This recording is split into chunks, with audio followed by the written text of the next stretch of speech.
Par une après-midi ensoleillée du 6 mai 2008, un homme de 54 ans, connu sous le nom de Ricky Williams, se tenait au bord d'une rivière, lançant son appât dans les eaux du Sombrio Creek, situé en Virginie occidentale. Ricky espérait avoir de la chance ce jour-là et attraper quelques truites.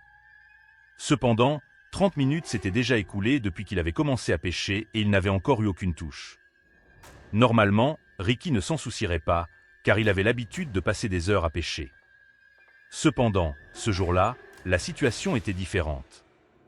Ricky et son fidèle compagnon canin campaient dans cette forêt depuis plusieurs semaines et leurs provisions étaient presque épuisées. S'ils ne parvenaient pas à attraper de poissons ce jour-là, ils pourraient avoir faim. L'endroit où Ricky pêchait, malgré son nom de Sombrio Creek, était en réalité un beau et isolé point au sommet d'une montagne, faisant partie de la célèbre Appalachian Trail. Ce sentier, long de 2200 mètres, parcourt la côte des États-Unis. Il existe un code spécial parmi les personnes qui marchent sur l'Appalachian Trail. Ce code, connu de tous les randonneurs, stipule que si vous rencontrez un autre randonneur sur le sentier, il est de votre responsabilité de l'aider s'il a besoin d'aide, et vice-versa. C'est une communauté de randonneurs qui cherchent toujours à s'entraider. Ricky était bien conscient de ce code de l'Appalachian Trail, alors qu'il lançait sa ligne à plusieurs reprises sans succès, il espérait secrètement qu'un randonneur ou un groupe de randonneurs passerait par cette zone. Peut-être le verrait-il, descendrait jusqu'à l'endroit où il se trouvait et se rendrait compte qu'il avait besoin de nourriture. Il pourrait alors partager un peu de leurs provisions avec lui. Après une demi-heure d'attente, aucun randonneur n'est passé par là et Ricky n'avait toujours pas réussi à attraper de poisson. Soudain, le chien de Ricky, qui était à ses côtés, a commencé à hurler et à s'agiter, comme s'il sentait la présence d'un prédateur à proximité. Alors que Ricky tentait de calmer son chien, il a commencé à entendre une voix venant de la forêt derrière lui. Quelqu'un s'approchait. En entendant cette voix, Ricky a ressenti un mélange d'émotions.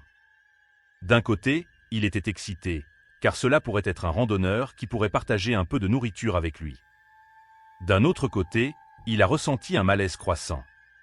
Ricky était un homme plus âgé et, en raison des dernières semaines passées à camper avec son chien et l'épuisement de ses provisions de nourriture, il devenait de plus en plus maigre. Il ne représentait une menace pour personne, ressemblant plutôt à un vieil homme fragile. L'Appalachian Trail est généralement un endroit sûr. Cependant, au cours des dernières décennies, plusieurs meurtres ont eu lieu sur le sentier. L'un de ces meurtres a eu lieu à moins de 3 km de l'endroit où Ricky pêchait avec son chien. Dans ce double homicide, un tueur notoire nommé Randall Lee Smith a poignardé et tiré sur 2 randonneurs. Bien que Ricky attendait l'aide d'autres randonneurs, il ne pouvait s'empêcher de se sentir inquiet.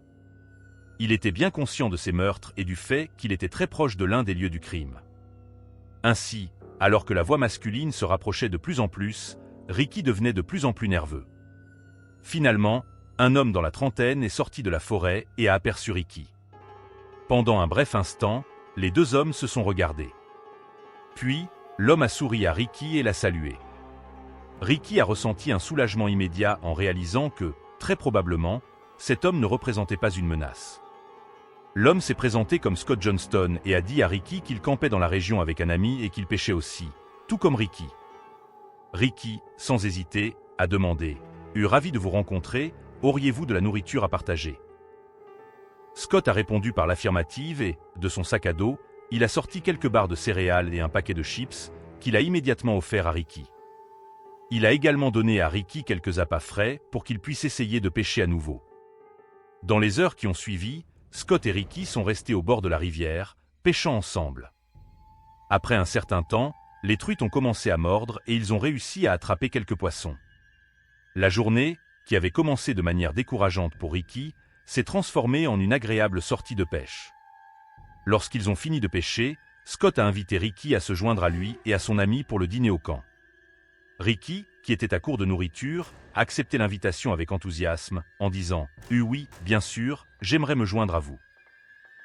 Dès que le soleil s'est couché, les 2 hommes ont rangé leurs affaires et ont commencé à marcher de retour vers la forêt, d'où Scott était sorti. Pendant la marche, la canne à pêche de Scott s'est coincée dans une branche basse. Il a lutté pour la libérer, mais finalement, il a simplement dit à Ricky « Continue, le camp est juste là, il suffit de monter la colline et… » a dit Scott à Ricky. Ricky, un peu hésitant, a demandé si Scott était sûr, à quoi Scott a répondu « Oui, vas-y, tout va bien ». Ricky, alors, a accepté et a continué à monter la colline. En sortant de la forêt et en entrant dans la clairière où se trouvait le camp de Scott, Ricky a immédiatement remarqué la présence d'un homme immense, qui était 2 fois plus grand que Scott et, par conséquent, 4 fois plus grand que Ricky. L'homme, probablement l'ami de Scott, était penché sur le feu de camp. En entendant Ricky entrer dans le camp, l'homme a tourné la tête et a vu un étranger debout là. Scott n'était pas là. L'homme a pris un morceau de bois et a regardé Ricky de manière menaçante. Ricky, surpris par la taille de l'homme, a levé les mains et a dit « Désolé, Scott m'a envoyé ici, je ne sais pas si je suis au bon endroit. » À ce moment-là, Scott a fini de démêler sa ligne de pêche et sorti de la forêt. Il a tapoté le dos de Ricky et a dit « tu as déjà rencontré mon ami Shaun. » En entendant cela, Shaun a baissé sa garde, a posé le morceau de bois et a arrêté de regarder directement Ricky. Cependant, Ricky a senti que Shaun n'était pas content de sa présence dans le camp, même si c'était Scott qui était responsable de sa présence là-bas. Ricky se sentait mal à l'aise, mais en même temps, Scott le conduisait plus près du feu pour s'asseoir à côté de Shaun. Et tu sais, Shaun est un excellent cuisinier. Il va préparer ce poisson pour nous, ce sera génial. Assieds-toi a dit Scott. Ricky était un peu irrité parce que Scott insistait vraiment pour qu'il reste, mais il ne voulait pas être impoli et partir brusquement. Alors, il s'est assis à côté de Shaun, qui n'était clairement pas ravi d'être assis à côté de Ricky. Ricky est juste resté là, attendant de voir ce qui allait se passer ensuite. Ce qui a suivi, c'est que Scott a donné à Shaun les poissons qu'il avait pêchés avec Ricky, pour que Shaun puisse commencer à les préparer pour le dîner. Pendant que Ricky restait assis à côté de Shaun, Scott s'est éloigné du feu et a marché jusqu'à son pick-up, qui était garé à côté du Jeep de Shaun. Il a allumé la radio du véhicule et a commencé à jouer de la musique country. En entendant la musique, Ricky a ressenti un malaise. Pour lui, l'une des raisons pour lesquelles l'Appalachian Trail et la vie en plein air étaient si merveilleuses était la paix et la tranquillité qu'elles offraient. Il semblait un peu irrespectueux de jouer de la musique country au milieu de la beauté naturelle de l'endroit. Ricky ne pouvait s'empêcher de sentir qu'il y avait quelque chose d'étrange chez Scott et Shaun. Il semblait irrespectueux et un peu agressif. Cependant, Ricky n'a pas exprimé ses sentiments. Il avait très faim, tout comme son chien, et avait besoin de ce poisson pour se nourrir. Un peu plus tard, Scott est revenu du pick-up et s'est assis à côté de Shaun. Ils ont tous deux sorti leurs couteaux et ont commencé à nettoyer les poissons. Pendant qu'ils faisaient cela, Ricky restait assis, sans rien faire. Il a timidement demandé s'il pouvait aider à nettoyer un poisson, mais Shaun et Scott ont fait signe à Ricky qu'ils n'avaient pas besoin d'aide. Ricky est resté assis, nerveux, observant le reflet des lames des couteaux à la lumière du feu de camp. Finalement, Scott et Shaun ont fini de nettoyer tous les poissons et ont rangé leurs couteaux. À ce moment-là, ils ont commencé à cuire le poisson sur le feu ouvert. Soudain, Ricky a ressenti un changement subtil dans l'atmosphère. Les deux hommes, qui jouaient auparavant avec des armes, semblaient maintenant plus calmes. Cela a donné à Ricky un sentiment de sécurité renouvelé. Il a commencé à parler, dans le but de soulager la tension qu'il ressentait. Ricky a partagé avec les hommes sa passion pour l'Appalachian Trail. Il a raconté comment il avait l'habitude de passer des semaines consécutives là-bas avec son chien. Il a exprimé qu'à de nombreux moments, il se sentait plus à l'aise dans la nature que dans sa propre maison. Pour Ricky, être en contact avec la nature était presque une expérience spirituelle. Il a même mentionné à Shaun et Scott que, lors de ses séjours dans la nature, il avait l'habitude de méditer, de prier et de chanter dans le cadre d'un rituel. Il essayait vraiment de se connecter avec Mère Nature. Alors que Ricky partageait ces aspects de sa vie personnelle, il a remarqué que les deux hommes étaient attentifs, hochant la tête aux moments appropriés de l'histoire. Cependant, Ricky a également senti que les hommes le regardaient d'une manière étrange, comme s'il n'était pas préparé à entendre tout cela sur sa vie. C'était comme s'il pensait « Qu'est-ce qui se passe avec ce gars ?» Ricky s'est soudainement senti gêné d'avoir autant ouvert son cœur à ces deux hommes, qui semblaient ne pas l'apprécier ou le vouloir là. Heureusement, à ce moment-là, le poisson était prêt. Les hommes se sont assis en silence et ont dévoré la nourriture. Lorsqu'ils ont terminé, vers 20 h, il faisait déjà très sombre dehors. Ricky, se sentant mal à l'aise, a décidé qu'il était temps de partir. Après avoir laissé son assiette et ses couverts et remercié Shaun et Scott pour leur hospitalité, il s'est levé rapidement, a pris son chien et a commencé à marcher à travers la forêt en direction de son camp. Peu après que Ricky et son chien se soient éloignés d'environ 3 à 4 mètres du camp, deux événements se sont produits presque simultanément. D'abord, Ricky s'est arrêté brusquement, s'est retourné et a jeté un regard sur le camp.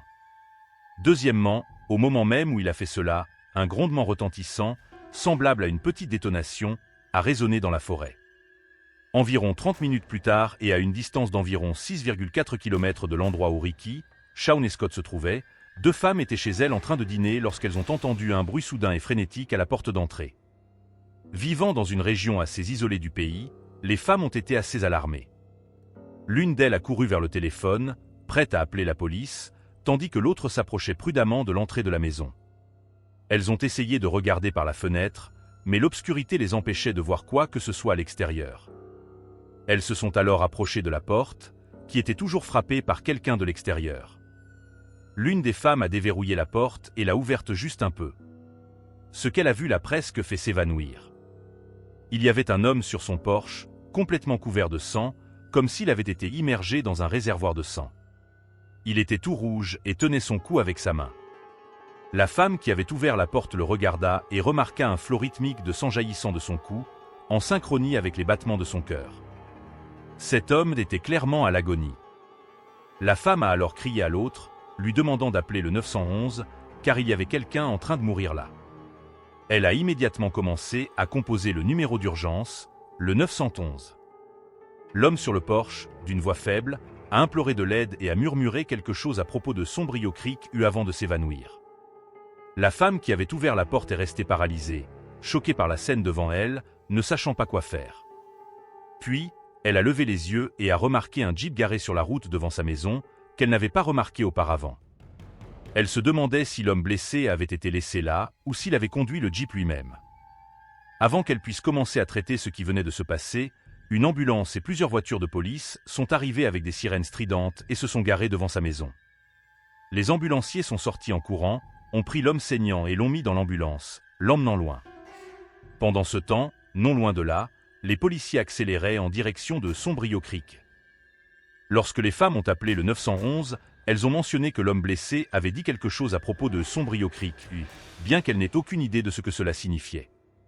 Au lieu d'attendre de comprendre ce qui se passait, la police a décidé d'aller directement à Sombrio Creek pour enquêter. Ils voulaient découvrir pourquoi quelqu'un quitterait cet endroit et apparaîtrait dans cette maison couverte de sang.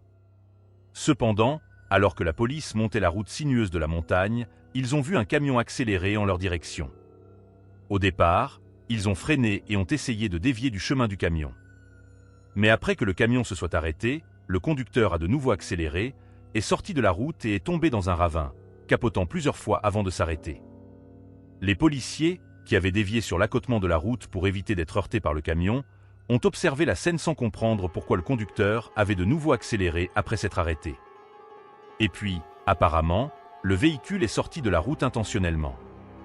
Il semblait presque comme si le conducteur essayait de provoquer un accident.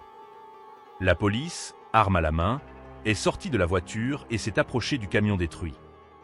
En regardant à l'intérieur du véhicule, ils ont réalisé qu'il n'y avait qu'un seul occupant, le conducteur, qui était encore en vie. La police a alors sorti le conducteur du véhicule et a appelé une ambulance.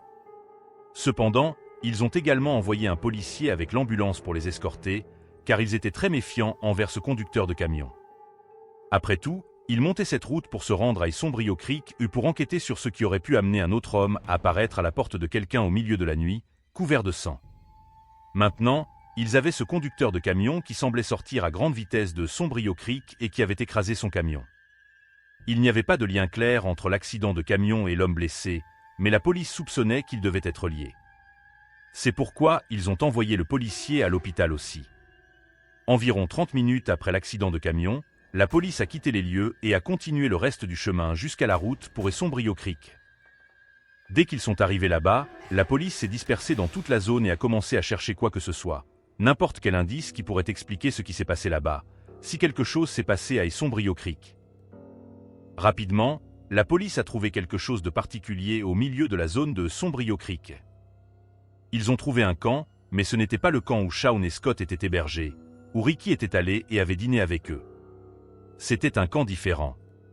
Peu de temps après avoir commencé à fouiller ce camp alternatif, La police en est venue à la conclusion que l'occupant semblait avoir des problèmes mentaux.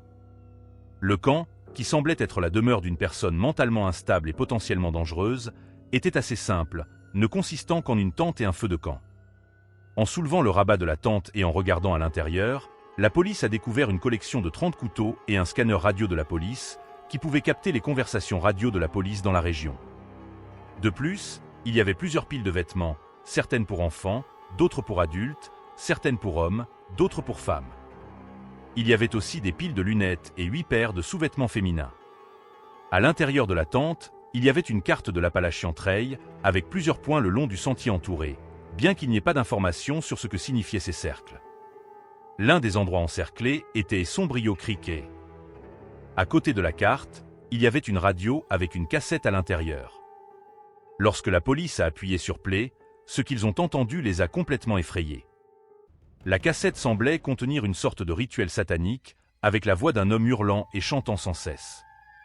Cependant, la découverte la plus choquante à l'intérieur de la tente a été un seul morceau de papier, un certificat de naissance. Le nom sur le certificat de naissance était un nom que pratiquement tous les policiers de la région connaissaient. En fait, toute personne vivant sur l'Appalachian Trail ou dans les environs reconnaîtrait certainement ce nom et l'identité de cette personne. Le certificat de naissance était le lien qui unissait tous ces événements apparemment sans rapport qui s'étaient produits cette nuit fatidique, depuis l'explosion lorsque Ricky s'est éloigné du feu jusqu'à l'homme couvert de sang à la maison, jusqu'à l'accident de camion. Tous étaient liés par cette seule personne. Quelques heures plus tôt, Ricky s'était levé et avait quitté le camp de Shane et Scott. À peine capable d'atteindre le sentier, il s'est retourné et il y a eu une explosion puissante.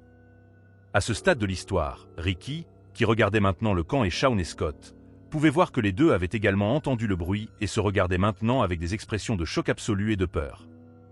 Ricky a observé quand Shaun a tendu la main et a touché son visage. Il a mis sa main devant son visage et elle était couverte de rouge. La raison en était que Shaun venait d'être frappé au visage. La forte explosion a été le bruit de Ricky tirant son arme sur Shaun. Alors que Shaun et Scott se tenaient là, se regardant l'un l'autre en totale incrédulité, Ricky, qui était toujours à la lisière des arbres, a couru vers le feu et a continué à tirer. Shaun, à ce moment-là, voyant Ricky entrer dans le camp, s'est levé et a quelques petits tubés en arrière, tombant au sol. Scott, qui n'était pas blessé à ce moment-là, s'est simplement levé et a commencé à fuir le camp. Ricky a reporté son attention sur Scott et lui a tiré dessus, le touchant directement à la nuque et aussi dans le dos. D'une manière ou d'une autre, Scott a continué à courir malgré ses terribles blessures. Ricky a observé Scott disparaître dans la forêt. Puis Ricky s'est tourné vers Shaun, qui était allongé par terre et ne pouvait aller nulle part. Il avait été touché au visage. Ricky a simplement levé nonchalamment son arme et a tiré sur Shaun en plein cœur. Étonnamment, Shaun, après avoir été touché pour la deuxième fois, a eu ce qui doit avoir été la plus grande décharge d'adrénaline de tous les temps. Il a sauté sur ses pieds et, juste devant son agresseur, s'est simplement retourné et a couru vers son Jeep. Il a sauté dans le véhicule, a démarré et a accéléré aussi vite qu'il le pouvait. Quand Shaun a allumé les phares et a fait un virage après avoir échappé au camp, il a regardé la route et a vu son ami Scott, qui avait fui en premier, sortir de la forêt sur la route. Shaun, gravement blessé, a conduit à côté de Scott et a arrêté le Jeep juste assez longtemps pour que Scott monte. Ils ont fermé la porte et ont accéléré vers le secours le plus proche, qui était la maison où vivaient deux femmes. C'était Scott, qui semblait être couvert de sang, qui a frappé à la porte des femmes. Shaun était dans le Jeep, dehors sur la route, mais il était trop faible pour sortir et aller à la porte aussi. Mais quand l'ambulance et la police sont arrivées, elles ont trouvé non seulement Scott sur le porche, mais aussi Shaun dans le Jeep. Les deux hommes ont été héliportés à l'hôpital. Quant à l'homme qui conduisait le camion sur la route loin de Sombrio Creek, qui a percuté juste devant la police, le conducteur de ce camion était Ricky Williams. Cependant, ce n'était pas son vrai nom, il n'y avait pas de Ricky Williams, c'était le nom qu'il venait d'utiliser. Son vrai nom, qui était sur le certificat de naissance que la police a trouvé dans cet autre camp à l'intérieur de la tente, était Randall Lee Smith. Le même infâme Randall Lee Smith qui a assassiné ces deux randonneurs non loin de Sombrio Creek. Ce double homicide a eu lieu en 1981 et Randall a été arrêté et condamné, mais il a été libéré sur parole 15 ans plus tard, en 1996, pour bonne conduite. Et pendant 10 ans après cela, Randall a vécu avec sa mère et portait un bracelet électronique. On savait qu'il avait suivi les règles, mais en 2008 son bracelet électronique s'est détaché. Même si Randall a fait un effort pour continuer à vivre avec sa mère, cela n'était tout simplement pas viable. Il n'avait pas suffisamment de ressources financières. Alors, finalement, il a fait ses bagages, a pris son chien et a déménagé sur le sentier des Appalaches. Le 6 mai 2008, lorsque Shawn et Scott sont arrivés à Sombrio Creek pour pêcher, Randall était là à les attendre. Personne ne sait exactement pourquoi Randall a assassiné ces deux randonneurs en 1981 ou pourquoi il a attaqué Shawn et Scott en 2008. Tout ce que nous savons, c'est que Randall Lee Smith était mentalement très malade et qu'il voyait probablement le sentier des Appalaches comme son sanctuaire. C'était sa maison, l'endroit qu'il aimait le plus au monde. Peut-être a-t-il senti que Shawn et Scott avaient d'une manière ou d'une autre manqué de respect au sentier des Appalaches et que cela a suffi pour les attaquer. Nous savons maintenant que Shawn et Scott n'ont rien fait d'intentionnellement irrespectueux envers Randall. Étonnamment, Shawn et Scott ont survécu à cette attaque. Ils diraient que lorsqu'ils ont vu Randall, ils n'ont ressenti que de la pitié pour lui. Ils pensaient qu'il était comme un mendiant alcoolique sans domicile propre et qu'il vivait simplement dans la forêt sur le sentier des Appalaches. Ils ne l'ont pas jugé, au contraire, ils voulaient vraiment juste lui donner un peu de nourriture et passer du temps avec lui pour le faire se sentir humain à nouveau. Parce que Randall semblait être ce genre de petit homme plus âgé, Shawn et Scott, qui étaient, vous savez, très grands et imposants, ne se sentaient pas menacés par lui. Quant à cet autre camp étrange que la police a trouvé près de Sombrio Creek. Le camp qui contenait une variété de couteaux et un certificat d'identification était sans aucun doute le refuge de Randall. Une cassette étrange qu'ils ont trouvée, qui sonnait comme un rituel satanique, était en fait Randall faisant ses méditations et ses chants. Il faisait cela lorsqu'il était isolé, comme une façon de rendre hommage à Mère Nature et au sentier des Appalaches. Dans sa tente, on a trouvé plusieurs objets, dont des vêtements d'hiver, des lunettes et des sous-vêtements féminins. On pense que ceux-ci pourraient appartenir à d'autres victimes de Randall.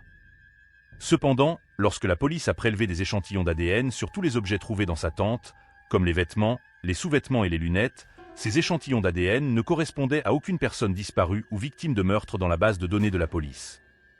Cela n'a pas été utile pour l'enquête. La police a également visité tous les lieux marqués sur la carte trouvée et, à l'exception de Sombrio Creek, ils n'ont rien trouvé dans les autres lieux qui suggéreraient qu'un événement violent s'y soit produit. Par conséquent, seul Randall connaissait la vérité, ce qui signifie que nous ne saurons jamais la vérité. Seulement 4 jours après que Randall a été retiré du camion dans lequel il a percuté, il est décédé en détention policière à cause d'un caillot de sang qui s'est formé à la suite de l'accident. Pendant ces 4 jours où Randall était en détention, il n'a jamais admis qu'il y avait eu d'autres victimes. Aujourd'hui, Shawn a toujours une balle dans la tête et la poitrine et Scott a toujours de grandes cicatrices sur le cou et le dos. Cependant, les deux hommes se sont complètement rétablis, en termes relatifs, et retournent régulièrement à Sombrio Creek pour camper et pêcher, comme promis.